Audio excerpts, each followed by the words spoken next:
It was the largest invasion in history, over 150,000 soldiers, thousands of ships, and a single goal: to free Europe from Nazi control. This was D-Day. By 1944, Nazi Germany had occupied most of Western Europe. The Allies knew that to win the war, they had to open a new front. The plan? Invade France through Normandy. The invasion, codenamed Operation Overlord, took months of planning.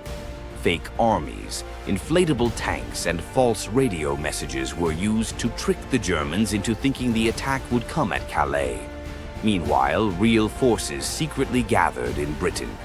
On the night of June 5th, 1944, thousands of paratroopers jumped behind enemy lines to cut communications and capture key bridges. They were the first step of the invasion. At dawn, June 6th, Allied warships bombarded the French coast. Then came the landing craft.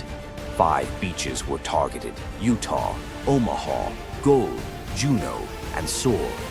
At Utah, Americans landed with fewer losses. But at Omaha, it was chaos: machine guns, barbed wire, and mines. Thousands died trying to storm the cliffs. Despite heavy losses, by the end of the day, over 150,000 Allied troops were on French soil. It was the beginning of the liberation of Europe. D-Day was a success, but it came at a terrible cost. Over 4,000 Allied soldiers died that single day, with tens of thousands wounded or missing. Yet, it marked the beginning of Nazi Germany's end. Less than a year later, the war in Europe was over. D-Day proved the price of freedom is high.